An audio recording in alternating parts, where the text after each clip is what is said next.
جیسے جیسے یہ دوائیاں زیادہ ایجاد ہوئی بیماریاں بڑھ گئی، ایسی بیماریاں جن کا نام ہی نہیں کسی نے سنا تھا اور علاج ہی نہیں ہو رہا۔ ڈاکٹر صاحب نہیں کہتے یار بے بس ہو گئے، ہم اب اللہ سے دعا کرو۔ تو اللہ نے جو باتیں کہی ہیں ان میں سے 3 باتیں جو آج کی بات سے متعلق ہیں ذہن میں رکھیں۔ آپ شفا پا جائیں گے ڈپریشن سے، آپ وہ سدا بہار پھر گلاب ہو جائیں گے کہ کبھی نہیں کملائیں گے۔ پہاڑ بھی گریں گے نا آپ کا دل ہنستا خوش ہوں گے۔ بلکہ وہ مجدد صاحب کی بات میں کر رہا تھا، اکبر تو مر گیا اسی کا، مگر جہانگیر اسی راستے پر رہا۔ دربار میں سجدہ، ہندوؤں کو ساری اجازت، مسلمانوں پر قیامت آئی، کوئی بول نہیں رہا تھا۔ ایسا زمانہ آ جاتا نا کہ حکمران کسی کو چوں نہیں کرنے، سب بڑے بڑے علماء تھے، مشائخ تھے، ہندوستان بڑا بڑا تھا اولیاء سے، سب بس اپنے اللہ میں لگ گئے، کوئی نہیں بولتا۔ اگر اللہ اپنے دین کا محافظ ہے نا، سرہند جیسی گمنام بستی وہاں ایک درویش پیدا ہوا، احمد نامی، شیخ احمد سرہندی، جس کو ہم حضرت مجدد الف ثانی کہتے ہیں۔ حضور کے بعد جب 1000 سال گزر گیا تو دین پر قیامت آ گئی۔ اس وقت کھڑا کیا گیا کہ اب نبی کا زمانہ نہیں، رسول کی ضرورت ہے، بہت مگر رسول بن رہا ہے۔ ایک ایسا شخص کھڑا کیا گیا جو اب دوبارہ 1000 سال کے بعد دین کو زندہ کرے۔ اللہ نے اس کو ہمت دی، توفیق دی۔ وہ مغلیہ سلطنت جو کلکتہ سے پشاور تک بلکہ کابل تک، کون اس کا مقابلہ کر سکتا؟ اللہ کے بندے نے جو خطوط لکھے وہ چھپے ہوئے نا، بڑے بڑے رسالے ہی ہیں، مکاتیب مجدد الثانی رحمۃ اللہ علیہ، مکتوبات، گورنروں کے نام، جرنیلوں کے نام، ان کی غیرت کو بیدار کیا کہ مسلمانوں نے جان دے کر یہ ملک اس لیے حاصل کیا تھا کہ ہندو راج کرے، مسلمانوں پر قیامت آئی ہوئی اور یہ دربار کے وزیر بنے بیٹھے، لوگ چونک اٹھے، ٹھیک نے ان کے اندر غیرت پیدا کی۔ اب ان کو جو بند کر دیا تھا لوگوں نے، جاسوسوں نے بتایا کہ ایک فقیر ہے جو لوگوں کو باغی بنا رہا، قید کر رہا، اپنے ساتھ جہاں لشکر اس کا جاتا ساتھ قید ان کو لیے پھرتا۔ 11 سال گزرے بے حضرت مجدد الثانی کے قید کاٹ، پھر گوالیار کے قلعہ میں نظر بند کر دیا، اپنی طرف سے یہی کہ بس ختم کر دیا، کوئی نہیں دین کا کام یہاں کر سکتا، مگر وہ لگے رہے۔ اب اس زمانے کے جو خط ہیں، بات لمبی ہو جاتی ہے، یہی مضمون آپ نے اپنے بیٹوں کو، گھر والوں کو، ساتھیوں کو جو خط لکھے وہ پڑھنے کے قابل ہیں۔ اللہ پر ایمان تھا نا۔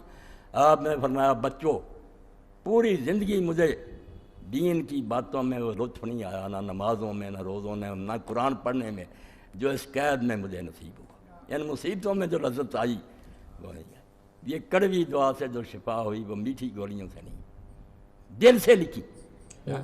اور پھر آپ دیکھتے ہیں نا، اپنے بیٹے کو لے کر یہ نالائق جو جاوید اقبال مجدد صاحب کی قبر پر گیا، علامہ اقبال، اور وہاں جو نظم لکھی ہے اس میں یہی کہا، حاضر ہوا میں شیخ مجدد کی لحد پر، وہ خاک جو ہے زیر زمین مطلع انوار۔ کہتا مٹی کی قبر نہ سمجھو، وہ زمین پر آسمان کے سورج کی طرح ایک روشن منار ہے۔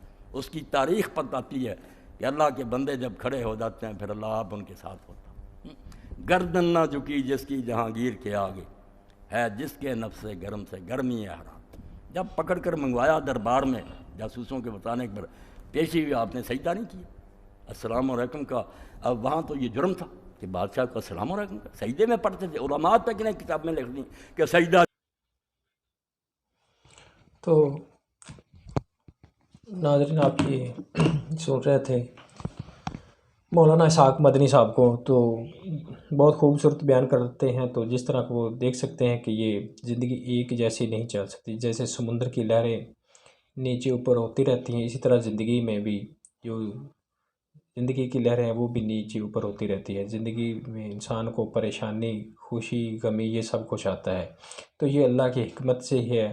نہ ہی ہم کسی کی پریشانی یا اس کی تکلیف کو کہہ سکتے ہیں کہ اس پر کوئی مصیبت آئی ہے، کیونکہ زیادہ تر لوگ جو دوسروں کی جو تکلیف ہے یا مصیبت ہے اس کو وہ کہتے ہیں کہ اس کا جو اس کی مثلاً کام ہے یا اسی کا اس پر پریشانی، جب اپنی باری آتی تو لوگ سمجھتے ہیں کہ یہ ہم پر آزمائش ہے، تو اپنے بارے میں اور رویہ رکھتے ہیں اور دوسروں کے بارے میں اور، تو ایسا نہیں ہونا چاہیے۔ یہ خوشی غمی یا ایسے جو معاملات ہوتے ہیں، جو کچھ لوگ آپ کو دکھتے ہیں کہ وہ بہت بڑے امیر ہیں، ان کی زندگی بڑی سکون والی ہے، تو ایسا نہیں ہوتا۔